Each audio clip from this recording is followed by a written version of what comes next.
Hello guys, आपको अपना classes में आप लोगों का स्वागत है। मैं आज चैप्टर 4 का नाखून क्यों बढ़ते हैं इनका ऑब्जेक्टिव करवाएंगे। इसका किसका नाखून क्यों बढ़ते हैं ऑब्जेक्टिव करवाएंगे, और जितना भी ऑब्जेक्टिव कराएंगे इससे बाहर कुछ भी नहीं जाने वाला। इसके अलावा मेरा से टू मतलब चैप्टर 1, 2 और 3 का भी ऑब्जेक्टिव दिया गया है। आप हमारे प्ले लिस्ट में जाकर चेक करें, और जिससे आपको काफी सहयोग मिलेगा, हेल्प मिलेगा। चलिए हम स्टार्ट करते हैं। क्वेश्चन नंबर 1, नाखून क्यों बढ़ते हैं के निबंधकार कौन है? इसका लेखक कौन है? नाखून क्यों बढ़ते हैं, इसको किसके द्वारा लिखा गया है? तो option A Gulab Rai, option B Shanti Priya Bedi, option C Pratap Narayan Mishra और ऑप्शन डी आचार्य हजारी प्रसाद द्विवेदी। तो इस तरह से option number D is the correct answer. Hazari Prasad Dwivedi, Hazari Prasad Dwivedi is the correct answer. चलिए हम दूसरा क्वेश्चन पे चलते हैं। द्विवेदी जी को निर्जल अपराधी किससे कहा है? मतलब निर्जल अपराधी किसे कहा, मतलब द्विवेदी जी किससे निर्जल अपराधी कहा था? ये एग्जाम में क्वेश्चन पूछा गया है। ठीक है, तो ऑप्शन ए नाखून को, ऑप्शन डी चोर को, ऑप्शन सी डाकू को और ऑप्शन डी बदमाश को। देखो इस चैप्टर का ही नाम है नाखून क्यों बढ़ते, इससे हम अंदाजा लगा सकते हैं द्विवेदी जी ने किसे निर्जल अपराधी कहा? नाखून को कहा है। किसे कहा है? नाखून को निर्जल अपराधी कहा है। चलिए हम किस क्वेश्चन 3 पे चलते हैं। कामसूत्र किसकी रचना है?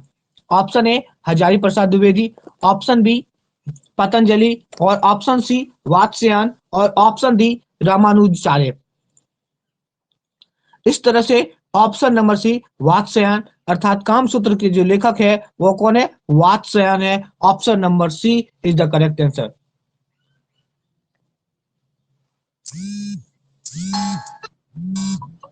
फोर्थ नंबर क्वेश्चन पे चलते हैं।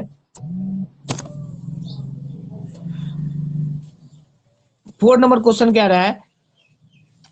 शिक्षक का अर्थ क्या है? एक साबुन है, बी मुहाबार है, ऑप्शन सी दर्पण है और ऑप्शन डी मोम है। इस तरह से option D is the correct answer. वह क्या होगा? एक मोम है, अर्थात शिक्षक जो है यह एक प्रकार का क्या है? मोम है। चलिए हम 5 नंबर क्वेश्चन पे चलते हैं। महाभारत क्या है? ऑप्शन ए उपन्यास, ऑप्शन डी कहानी, ऑप्शन सी शास्त्र और ऑप्शन डी पुराण। इस तरह से 5 नंबर का आंसर अर्थात यह महाभारत क्या है? एक पुराण है। 6 नंबर क्वेश्चन क्या रहा है? किस देश के लोग बड़े बड़े नख पसंद करते थे? मतलब कौन सा ऐसा देश था जहां बड़ा बड़ा नाखून रखना अर्थात नख रखना पसंद करते थे? ऑप्शन ए गौर देश के लोग, ऑप्शन बी ककई, ऑप्शन सी वाही और ऑप्शन डी गंधार। इस तरह से 6 का करेक्ट आंसर गौर देश के लोग बड़े बड़े नख रखना पसंद करते थे। 7 नंबर क्वेश्चन क्या रहा है? कौन छोटे नखों को पसंद करते थे? ऑप्शन ए दक्षिणार्थ, ऑप्शन डी पूर्वार्थ, ऑप्शन सी मालव और ऑप्शन डी मध्य देशीय। तो 7 नंबर का करेक्ट आंसर दक्षिणार्ध। जो दक्षिण के लोग थे वो क्या पसंद करते थे? छोटे नख रखना पसंद करते थे, जबकि बड़े नख रखना कौन पसंद करते थे? 6 नंबर क्वेश्चन में मैंने देखा गौर देश के लोग। चलिए हम 8 नंबर क्वेश्चन पे चलते हैं। हजारी प्रसाद द्विवेदी का जन्म कब हुआ था? ऑप्शन ए 1905 ईस्वी में, ऑप्शन बी 1907 ईस्वी में, ऑप्शन सी 1909 ईस्वी में और ऑप्शन डी 1911 ईस्वी में। इस तरह से 8 नंबर का क्वेश्चन का correct answer option D Hazari Prasad Dwivedi का जन्म क्या हुआ था? 1907 ईस्वी में जन्म हुआ था।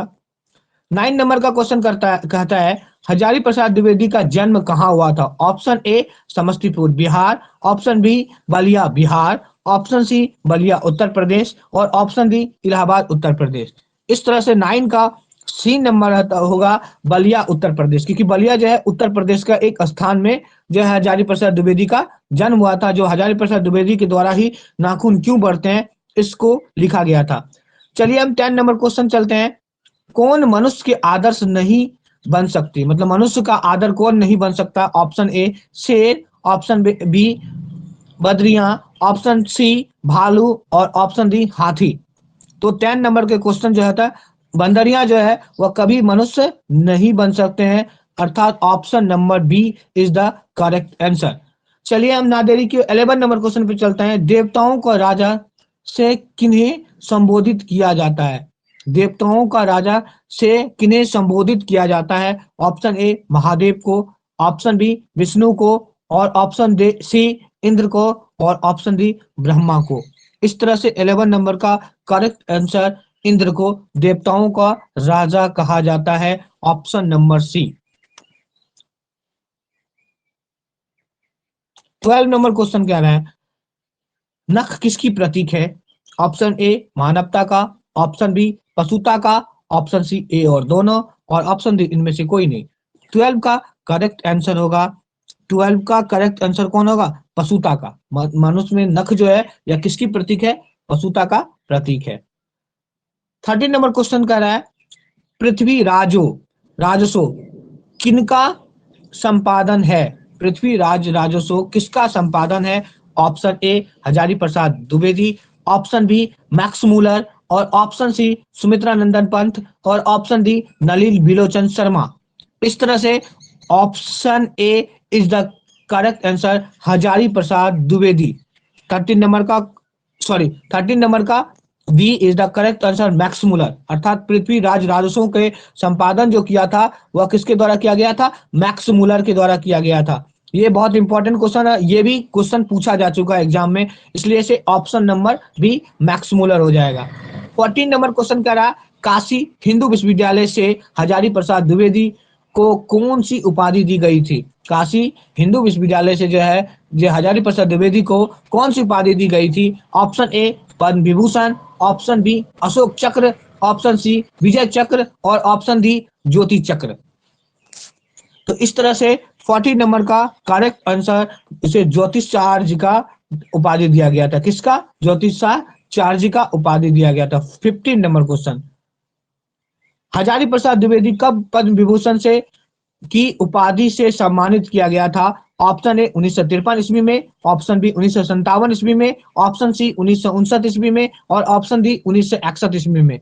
इस तरह से ऑप्शन बी 1957 ईस्वी में is the correct answer. Hazari Prasad Dwivedi को पद्म विभूषण से सम्मानित जो किया गया था वह 1957 ईस्वी में किया गया था। 16 नंबर अशोक को फूल की रचना है, अशोक के फूल की रचना है। Option A Dinkar, option B Sumitra Nandan Pant, option C Hazari Prasad Dwivedi, और ऑप्शन डी गुणाकर मूले। इस तरह से करेक्ट आंसर जो होगा 16 नंबर का क्वेश्चन का सी हजारी प्रसाद द्विवेदी। किसके द्वारा किया गया था? हजारी प्रसाद द्विवेदी जी के द्वारा किया गया था। 17 नंबर क्वेश्चन कह रहा है हजारी प्रसाद द्विवेदी की मृत्यु कब और कहां हुआ था? हजारी प्रसाद द्विवेदी जी की मृत्यु कहां हुआ था? ऑप्शन बी 1979 दिल्ली में, ऑप्शन बी 1984 अजमेर में, ऑप्शन सी 1989 उत्तर प्रदेश में, और ऑप्शन डी 1994 कानपुर में। इस तरह से 17 नंबर का 1979 दिल्ली में हुआ था। 18 नंबर क्वेश्चन कह रहा है नाखून का इतिहास किस पुस्तक में मिलती है? नाखून की इतिहास की जानकारी में किस पुस्तक में मिलती है? Option A Kamasutra, option B Meghdoot, option C Mahabhashya, option D इनमें से कोई नहीं। इस तरह से 18 नंबर का क्वेश्चन जो है वह करेक्ट आंसर कामसूत्र में नाखून की इतिहास की हमें जानकारी मिलती है। इस तरह से option A is the correct answer. 19 Hazari Prasad Dwivedi ने डी लिट की उपाधि किस विश्वविद्यालय से प्राप्त हुई थी? ऑप्शन ए मगध विश्वविद्यालय से, ऑप्शन बी लखनऊ विश्वविद्यालय से, ऑप्शन सी चंडीगढ़ विश्वविद्यालय से, और ऑप्शन डी काशी हिंदू विश्वविद्यालय से। इस तरह से 19 नंबर का करेक्ट आंसर बी किस विद्यालय से? लखनऊ विश्वविद्यालय से उनको इसकी उपाधि मिला था। 20 नंबर क्वेश्चन कह रहा है कहानी में चंद्राकार त्रिकोण दंतुल वर्तुलाकार आकृति का संबंध मानव के किस अंग से है? मतलब मानव का किस अंग के बाद ये चंद्रकाल दंतुल जो है नए नए आकृति में हम लोग जो नख को तैयार करते हैं इनका संबंध किससे है? तो ऑप्शन ए नख से, ऑप्शन बी मुख से, ऑप्शन सी नाक से, और ऑप्शन डी आंख से। इस तरह से option A is the correct answer, नख से इनका संबंध है। अलकता का अर्थ क्या है? तेल, ऑप्शन बी अलकता, ऑप्शन सी हल्दी और ऑप्शन डी साबुन। तो इस तरह से ऑप्शन बी अलकता जो है आलता से है। क्या है? आलता से। अलकता का अर्थ जो है वह किससे? अलता से है। द्विवेदी जी की साहित्य अकादमी पुरस्कार की रचना पर मिली थी। मतलब कौन सी ऐसी पुस्तक थी जिस पर द्विवेदी जी को जो है साहित्य अकादमी पुरस्कार से सम्मानित किया गया? 22 नंबर क्वेश्चन कह रहा है। ऑप्शन ए अशोक की फूल पर, आलोक के पर्व पर बी, ऑप्शन सी अनाम दास के पोथा पर, ऑप्शन डी कल्प कल्पता पर। इस तरह से 22 का करेक्ट आंसर ऑप्शन बी आलोक पर्व पर। क्या है? आलोक पर्व पर इनको क्या दिया गया? जो है साहित्य अकादमी पुरस्कार से सम्मानित किया गया। चलिए हम नादेरी के 23 नंबर का क्वेश्चन, प्राचीन मानव का मुख्य अस्त्र और शस्त्र था? ऑप्शन ए दांत, ऑप्शन बी नाखून, ऑप्शन सी पैर और ऑप्शन डी पत्थर की औजार।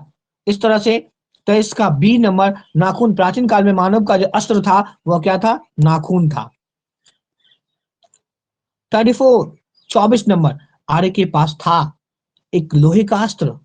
ऑप्शन बी घोड़े, ऑप्शन सी मिट्टी के घर और ऑप्शन डी इनमें से सभी। इस तरह से 24 नंबर का करेंट इनके पास, आर्यों के पास जो थे वह सभी चीज मौजूद थे। लोहे के अस्त्र भी थे, घर घोड़े भी थे, मिट्टी के घर भी थे। यह चारों का चारों इनके पास उपलब्ध था। इस तरह से 24 नंबर का क्वेश्चन का correct answer option number D. Last question, सब पुराने अच्छे नहीं होते हैं और सब नए खराब नहीं होते, ऐसा किसने कहा था? ये क्वेश्चन भी पूछा गया है। हो सकता है तो अगले एग्जाम में आपको ऐसे क्वेश्चन देखने को भी मिलेगा। प्लीज इसी तरह की वीडियो चैप्टर 1 2 3 पूरा का पूरा हिंदी का सिलेबस, सोशल साइंस के सिलेबस, इसके अलावा साइंस के सिलेबस, मैथ्स के सिलेबस, टोटल का टोटल सिलेबस आपको कराया जाएगा। और उन ये चैनल जो है ये अपना क्लासेज 10th के लिए डेडिकेटेड क्लास है।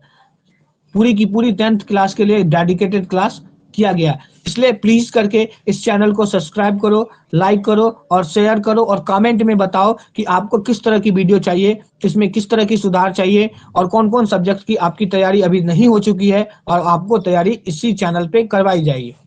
चलिए हम इसका करेक्ट आंसर देखते हैं। सब पुराने अच्छे नहीं होते हैं और सब नए खराब नहीं होते हैं, इस कथन किसके द्वारा कहा गया? ऑप्शन ए पतंजलि ने, ऑप्शन बी कालिदास ने, ऑप्शन सी वात्स्यायन ने और ऑप्शन डी कबीर ने। तो इस तरह से इसकी जो बात जो कही है बी किसके द्वारा कही गई है? वह कालिदास के द्वारा कही गई। इस तरह से हम 25 नंबर क्वेश्चन चैप्टर 4 का कर चुके हैं। अब हम चैप्टर 5 की बात करेंगे अगले वीडियो में, नागरी लिपि ना। ठीक है, इस तरह से हम 25 क्वेश्चन प्रत्येक चैप्टर में देते हैं जिससे कि आपका रिवीजन हो सके, आपको एग्जाम का पूरा तैयारी हो सके। अर्थात आपको पूरा का पूरा प्लेलिस्ट बना दिया गया है और आप वहां जाके वीडियो को देख सकते हैं। इसीलिए चैनल को प्लीज करके सब्सक्राइब करो, शेयर करो और अपने दोस्तों को बताओ जिससे उनको काफी उनसे सहयोग मिल सके, क्योंकि उनको हमको लोगों को इसको बनाने में काफी मेहनत लगता है, पीपीटी तैयार करने में। क्योंकि आप लोगों के लिए मैंने आप लोगों का अगला एग्जाम 17 जनवरी से है और इसी के लिए हम लोग इतनी मेहनत कर रहे हैं आप लोगों के लिए। प्लीज चैनल को सब्सक्राइब कर दो। सी यू अगेन, अगले वीडियो में मिलते हैं।